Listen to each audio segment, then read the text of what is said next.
Hello everyone, welcome to our discussion today. I'm Siva. Together with me is Melissa. We are lawyers from the Kuala Lumpur Legal Aid Centre. Together with UNHCR, we have developed 4 legal empowerment videos to raise legal awareness with the refugee community in Malaysia.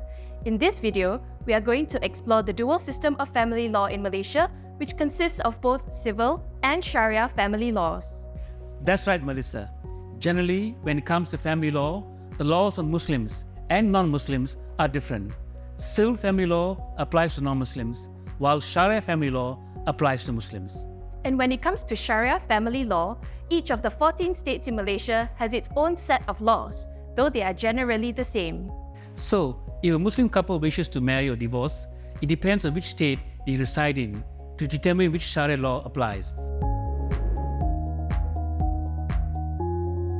Moving on, let's discuss the challenges refugees face in registering their marriages in Malaysia, be it under the civil or Sharia laws. For non-Malaysian citizens, to register their marriage in Malaysia, documents such as a valid passport and a marital status letter or approval are required.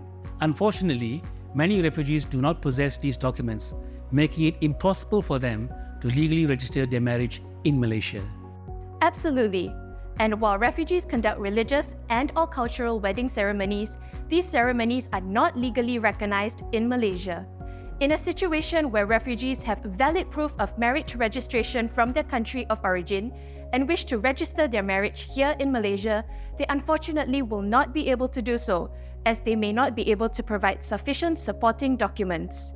If a refugee intends to marry a Malaysian or a foreigner with a valid passport and register the marriage in Malaysia, the couple will not be able to do so, as the refugee will not have the necessary documents required and the UNHCR card is not sufficient for the purposes of marriage registration. Also, Malaysia generally does not allow anyone below the age of 18 years to be married. Malaysia also does not recognize polygamy marriages for the non-Muslims. Polygamy means having more than one wife or husband at the same time. Another common question: can refugees file in for a divorce if they are unable to register their marriage in the first place? Legally speaking, a divorce application must be made at court. Hence, they will be unable to apply for divorce if they lack a valid marriage certificate, which is a requirement for court processes. Without the necessary documentation, refugees may struggle to access legal remedies for marriage and divorce issues. Some refugees will then seek help from UNHCR to assist in solving their family issues. However, UNHCR does not have the power to enforce divorce, remedy custody of children, and property matters. Besides UNHCR, some refugees will also turn to their community leaders or religious figures to settle their divorce or custody issues. The solutions provided by the community leaders or religious figures might not be legally binding. Now we wish to address one of the critical issues in family matters: domestic violence. In Malaysia, the Domestic Violence Act 1994 provides protection for victims, including wives, husbands, children, and other family members. You may not be aware of it, but these are examples of actions which could amount to domestic violence.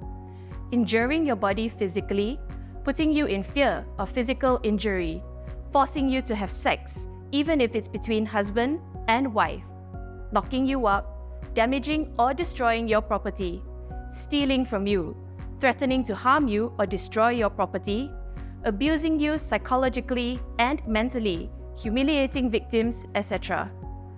Forcing you to take drugs or food which has turned bad, not allowing you to eat and drink to the extent of putting your health in danger.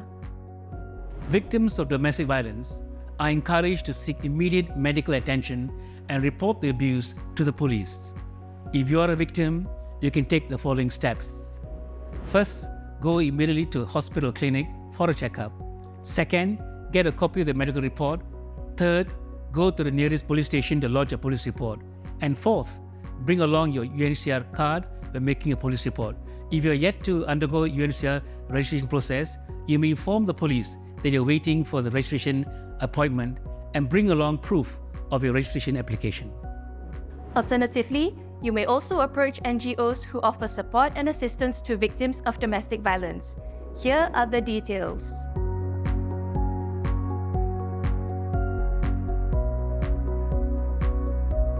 Also, help is available for free at government-run one-stop crisis centers located in most government hospital emergency rooms. There, doctors will provide medical treatment and help you to seek police protection, shelters, and counseling services to support you. Again, all for free. To assess the service, please do not hesitate to approach any government hospital and let them know you would want to speak to the center. Lastly, some of you may also have inquiries about adoption, especially for refugees who wish to give their children away for adoption to Malaysian parents. Adoption is governed by specific laws for both non-Muslims and Muslims in Malaysia. Adoption Act 1952 for non-Muslims and Registration Adoption Act 1952 for Muslims. Generally, it is doable. However, the Malaysian parents will face citizenship issues of their adopted children, which will pose a problem with them going to school, applying for passports, and other concerns related to statelessness. Overall, understanding legal frameworks is crucial for refugees living in Malaysia to navigate their rights and responsibilities. Absolutely, Siva. It's vital for refugees to seek legal assistance and support when facing complex legal issues in Malaysia. Well, that wraps up our discussion for today. Thank you for watching this video. We encourage you to gain more understanding of your rights by watching all 4 videos in this series.